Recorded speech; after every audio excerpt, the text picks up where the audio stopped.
Awesome. Well, good afternoon, everyone, and thanks for taking time out of your busy schedules to listen to some of the things that we have to share with you today. And today we're talking with the fine folks over at Auto House Technologies, and they're going to present some information. I guess they've titled it "Metrics That Matter," which is appropriate. I think we're going to talk a little bit about some WIP, work in process management. We're going to talk about cycle times and just how to measure yourselves to focus on improvements. This is an add-on to the Feather Block and Prime podcasts that we put out every odd week or so.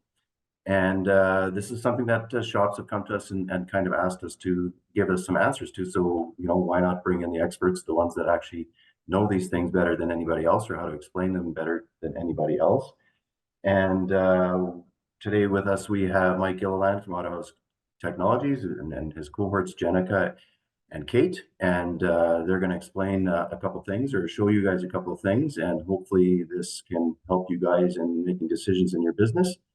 And at the end, we're going to talk a little bit more about some of the benefits of a management system, why you should probably have one if you don't already, and if you are using one, some of the ways that you can use that management system in correlation with the information that hopefully that we share with you guys today that can help you guys do better with some of your internal metrics. So without further ado, we'll introduce Mike to you, and I'm sure he has a presentation that you guys may or may not have heard. The ATA has been working with Auto House Technologies for the last number of years, and we pull a lot of valuable information out of there that helps your Automotive Trade Association steer their committees in negotiations with MPI. So welcome, Mike and crew, and we'll let you guys just jump right in. Yeah, thanks very much for the introduction, Ferd. Appreciate it. And thanks for the ATA for the invite. Always happy to meet with you guys when the opportunity arises. So with me today, I have Jenica Bennett, who's our business development manager. I'm the president of Auto House. So we'll just get into it right now. So as Ferd mentioned, title of the presentation, Metrics That Matter. So a couple different points of agenda. Again, operational metrics that matter. We're going to look at something today that maybe is not your traditional metric that a lot of you guys pay attention to. We're not going to talk about cycle time or touch time specifically, but we're going to look at something that actually influences cycle time and touch time. And what this metric actually means to your business. What's the impact on the business from both an operational efficiency perspective and also from a profitability?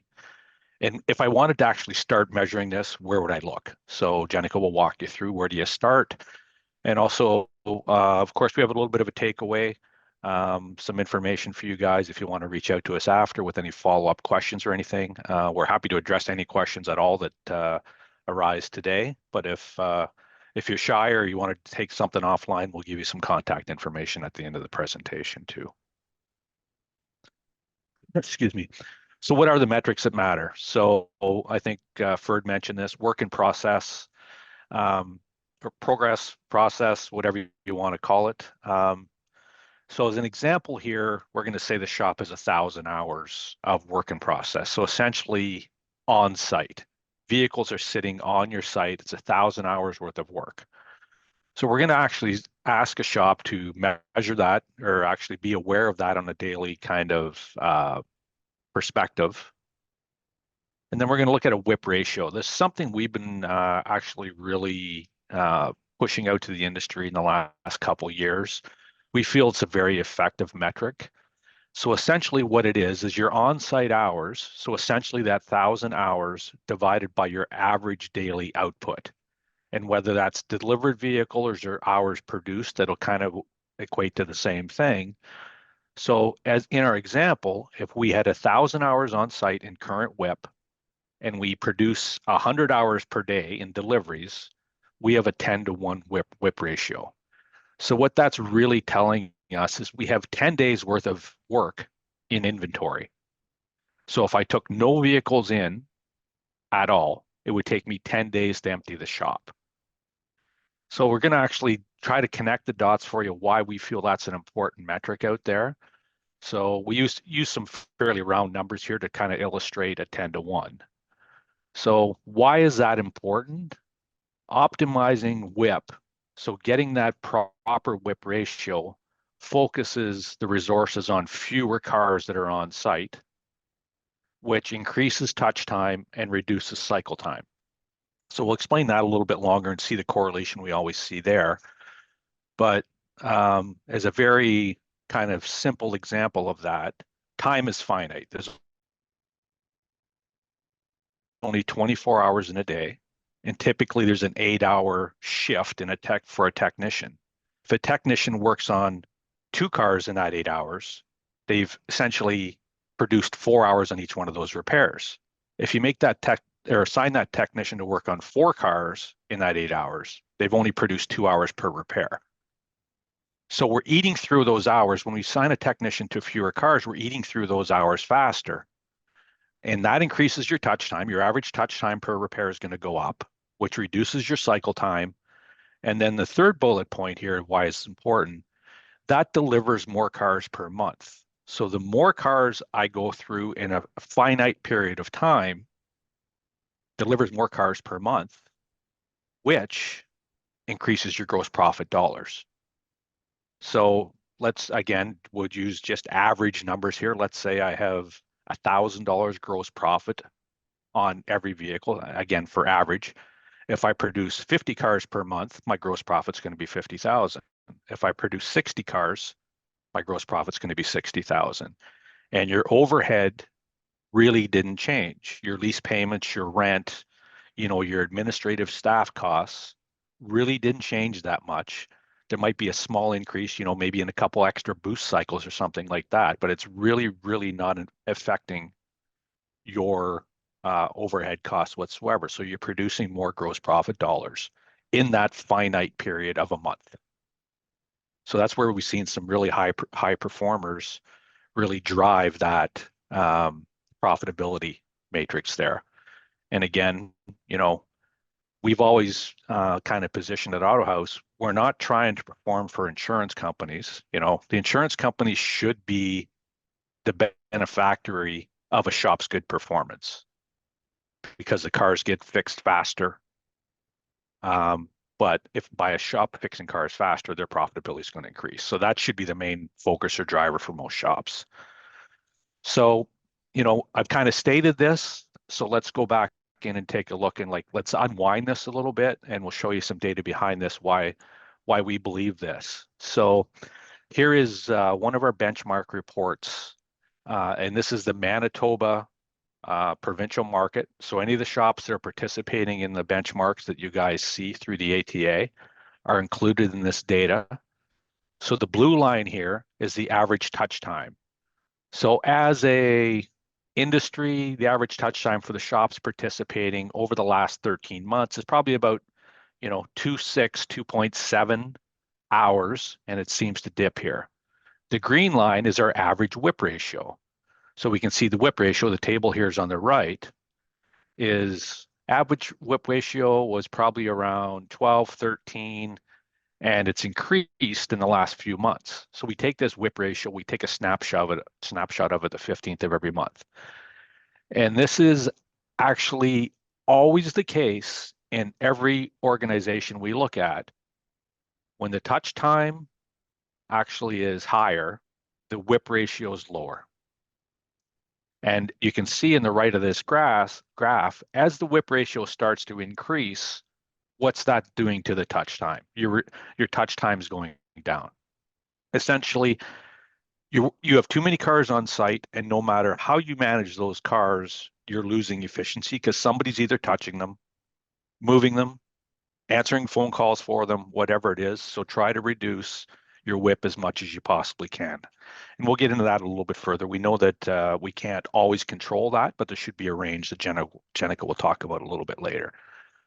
So I don't know if that makes sense to you guys. So average touch time, average whip ratio, and we always see those things kind of in contrast. When your whip ratio goes up, your touch time is going to come down. And we see that for every organization we look at. So we'll go a little bit further to try to unwind this or unpack it a little bit more. So for April 2024, so this is this last month here, the whip ratio for all the locations we have in Manitoba was over 15 to 1. So on average, on average, the shops in Manitoba had essentially 15 days worth of inventory. So a little bit on the high side. And if we pull weekends out of there, that's 3 weeks worth of work. Our suggested optimal range where we see the best performers are about 7 to 1 to about 11 to 1. And again, this is not an exact target you're looking at. Tow-ins and a lot of other things are going to influence that whip ratio, but what we're suggesting is be aware of it. A downtown metro shop can probably go with like a lower whip ratio because there are a lot of more smaller repairs. A rural Manitoba shop with a lot of truck hits and stuff like that, maybe their optimal is around closer to 11 or 12. We're not saying it's exact science, but we'd be aware of it. So let's go through a little bit more. Again, kind of dissect this and show what that means to the business. So we're going to look at two shops here, shop 1 and shop 2. We're going to see the average repair for both shops is exactly the same, 23.4 hours. The average touch time for shop 1 is 2.6 hours per day. The average touch time for shop 2 is 3.3 hours per day. So for that size of repair at that touch time, this is going to equate to 9 days. For shop 2 with a 3.3 touch time, that repair is going to equate to a 7-day cycle time.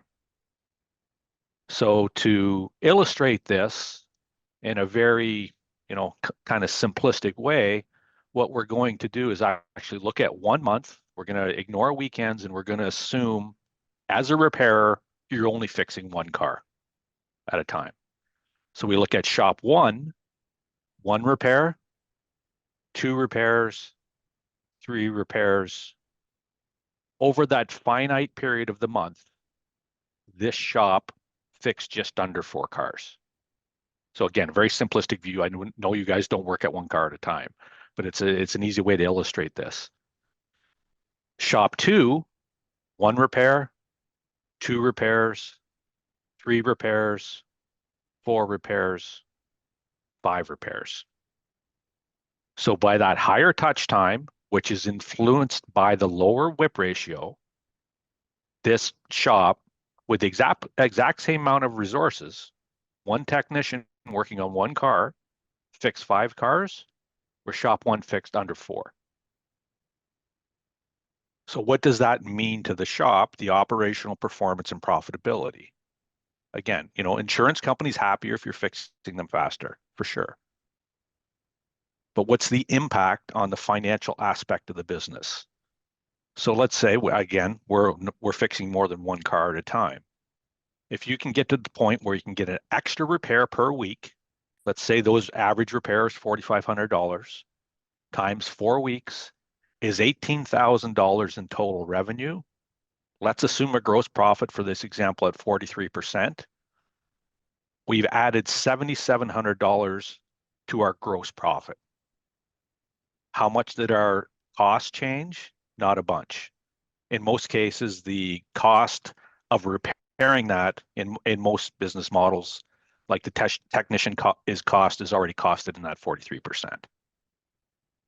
So if we can get 2 repairs out per week more, because my efficiency's increased, it's $36,000 a month in total sales and $15,000 in additional gross profit. And again, my cost of actually repairing those vehicles, my fixed costs really didn't change too much. So I don't know if that makes sense, or Bird, Norm, any questions before we kind of transition out of that? Are the Yes, dots connected? I did forget to mention at the beginning, along with this being live, it's also being recorded. But Norm is watching the chat line. If there is questions, we ask you, please put them into the chat. Norm's monitoring it, and he will interrupt whenever he feels there's an opportunity, and we'll get those questions answered for you. Yeah, thanks for that's an excellent point, Mike. So far I think it's pretty straightforward. You have less cars on site, which means you're able to spend more time on each of them, get them through the shop quicker. Yeah, absolutely. Okay, good. At this point, I think I'll pass it over to Jenica. She's the one that kind of deals with a lot of the shops, manages the engagement with our customers. So I'll throw it to her to carry on from here. Yeah, thanks, Mike. Yeah, so the examples Mike just gave, that was a little bit more of a hypothetical. As Mike mentioned, I actually get the opportunity to work really hands-on with a lot of shops.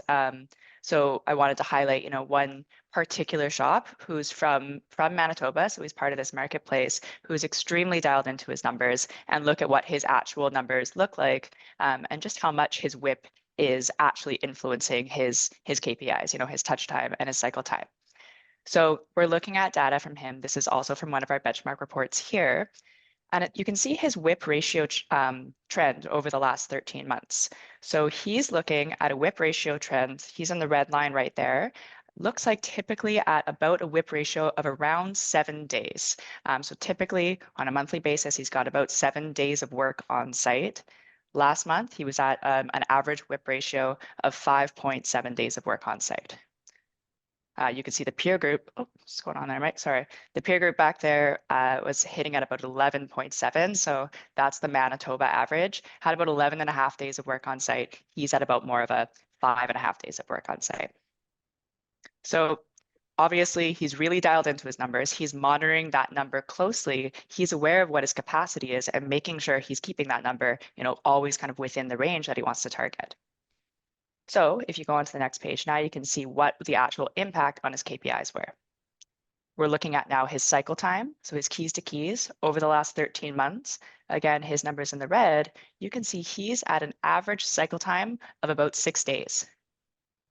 The peer group, the Manitoba numbers, average cycle time of about 13 days. So by monitoring that WIP ratio and always keeping that within a certain range, he's actually fixing cars over twice as quickly as his peers, as the rest of the Manitoba peer group. So huge impact on cycle time there. His touch time also, as we've seen, Mike was explaining how symbiotic the two KPIs are. So his touch time for his overall book of business, 4.8. That's across all of his vehicles, his small repairs, his large repairs, an average touch time of 4.8. The average touch time for the peer group, about a 2.6. So touching, 2.6 hours per repair. And that is about the industry trend. That's kind of what we see across Canada as about the average for touch time, about 2.6. So he's knocking it out of the park on his numbers. But again, this is someone that's really dialed in, really paying attention to his data, and aware of where his weak points are, and making sure that every day he's checking his numbers and is dialed into that there. And I should mention as well, this is a rural Manitoba shop. So often we hear about parts delays being a reason that you can't kind of turn those numbers as quickly as possible, but this is kind of to show that it is doable. So if this is something that you want to calculate for yourself, where do you start? We'll kind of talk you through the calculations as if you were doing these manually. I will mention it's a lot easier to track this if you do have a management system in place. So we kind of say if you're doing $1 million in sales a year, maybe even 750 in sales a year, you should really be thinking about having a management system in place, and it'll make all of these calculations a lot easier to track. But if you didn't have one in place, first thing, you need to monitor your daily WIP in hours. So you should know exactly how much work you currently have on site, how many hours are on site at your location, and then also track your daily hour output. So we suggest doing it over the last 30 operational days. Check every day, how many hours am I completing and delivering per day? And as Mike mentioned from the calculations earlier, you're going to take your total hours of work that you have on site and divide that by your average daily output over the past 30 operational days. So that will allow you to calculate and then track that WIP ratio.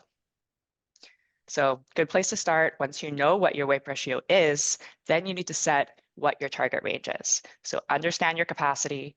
As Mike mentioned, there's going to be some variations if you're a really rural shop versus, your shop in the city, depending on your work mix, but know what your target range is. And also be aware of your capacity. So if you know that you're getting about 30% of tow-ins for your work, schedule to about 70% of that. Be aware of what your intake should be, your target range, and then monitor that daily.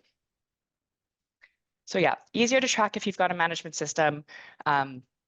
if you're interested in getting connected, we track that WIP ratio for you, spit out a number every day. It's very easy to monitor.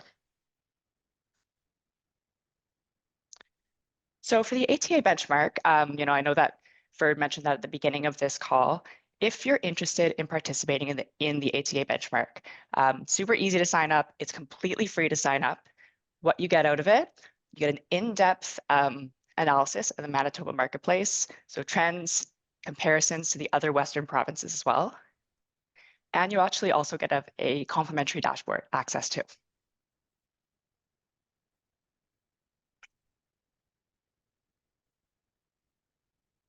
So if you're interested, reach out to us. We've got our credentials here. You can schedule performance review.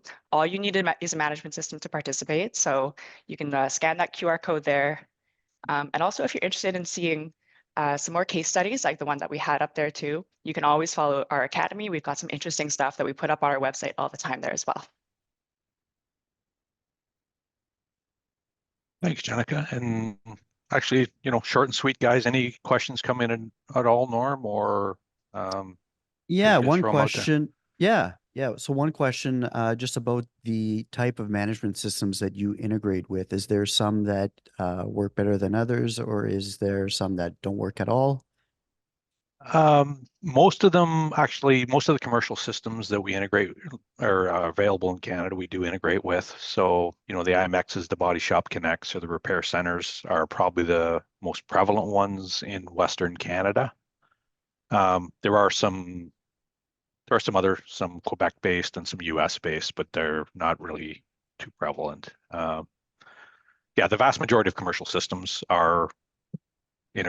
we do integrate with. So. Okay. Yeah. So And what, oh, go ahead, Ferd. oh no, I was just going to take the opportunity here just to kind of enhance on that question a little bit that you had there, Norm. But what about dealerships? Dealerships don't always run a management system, but they run another version of something. Is there solutions that you've seen out there for them?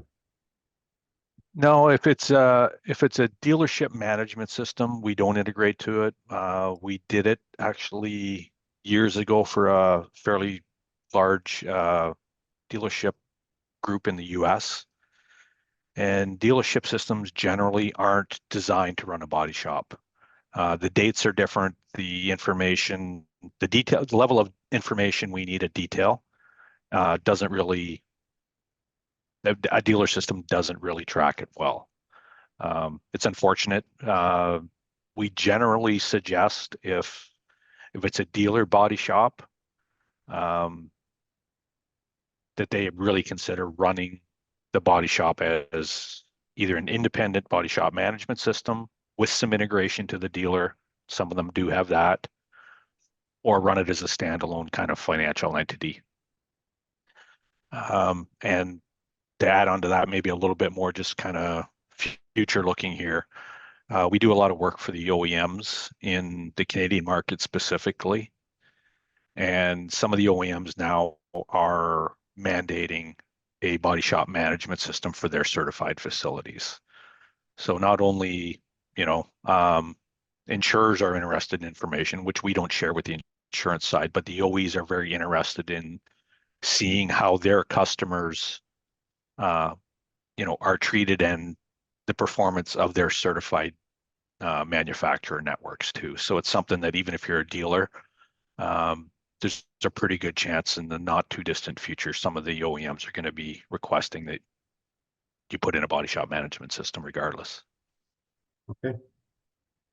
Thanks for that. Norm, you got another question there, or you had something to add? No, I was just going to make a couple of comments. When we talk about pulling the information from management systems and putting it into the Auto House report and then being able to review it and even benchmark it against other provinces, I think that's something that, as you start to look at that data and start to place yourself on that scale and monitor how your business is operating, I think it's like anything else. The minute you start monitoring it, it's going to improve. And I think as body shop owners, sometimes if we're not part of a performance group, we kind of live a little bit under our rock, right? The day-to-day gets really busy and it's hard to step out of within the business sometimes to take a look at where we sit. And I've heard from people, that have been in performance groups in the past that have said, I'm in a group, but I'm with shops in another market, in a private market. So the numbers don't really align. And that's where I see a huge benefit here, where when we're benchmarking with this report, we're benchmarking not only against other Manitoba shops anonymously, we're doing that against Saskatchewan shops and BC shops that are also in a public insurance market.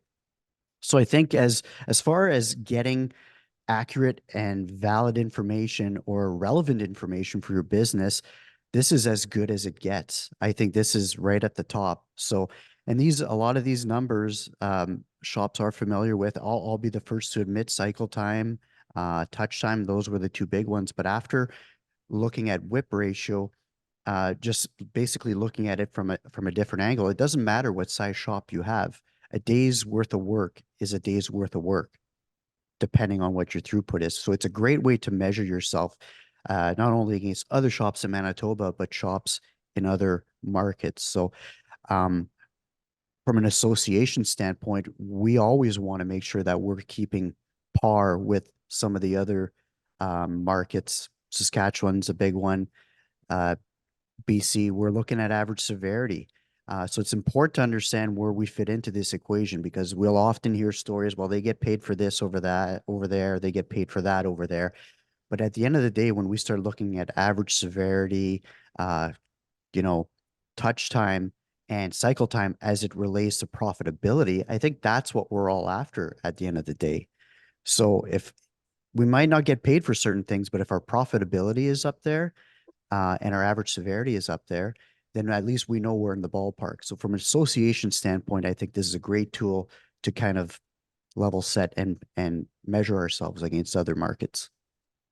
Yeah, very well said, Norm. I would agree. I don't know of any other tool out there that would probably outperform this one. And Mike's team is fantastic at reaching out and working with shops intimately and pointing out areas uh, where they see improvement, and they do this every day. And there's a lot of factors that set your data. Like if you look at a day, and just like you said, Norm, a day is a day, and most shops, an 8 hour day is an 8 hour day. Where can you maximize on that production in that 8 hour day? And you look at these numbers and you don't have a hot clue where to start. Um, and that's unfortunately, that's where some shops begin. And some of those shops that have begun like that have become rock stars out in the industry. And even in Manitoba, there's many shops that are performing really, really well. I think I'm familiar with the example that Jenica gave there. If I am to make a guess, that shop has put a lot of work into it, and you can see it because they know what the numbers mean and they know how they can influence those numbers. What do they need to do to take it to that next level? Where is the goal set for next month? And what do they need to do to get it there? You don't know unless you can measure it. So this is how you can personally measure it as a shop manager, as a shop owner, and in the industry by participating in the benchmark report in Manitoba. You help the industry in Manitoba get to that next level by measuring it compared to your competitors. So 100%. Yeah, that's a So great point. One of the comments that just came in, lower cycle time and higher touch time instantly provides better customer service to best marketing. And that is a great point. Some of the best ads you can run don't involve being on the radio or being in the newspaper. It's going to be that word of mouth where people are letting other people know about the great service you're providing. So yeah, there's no other questions coming in, and I think if you're a shop that I have one currently, for you, Barb. oh, go I ahead. have a Yeah. question for you.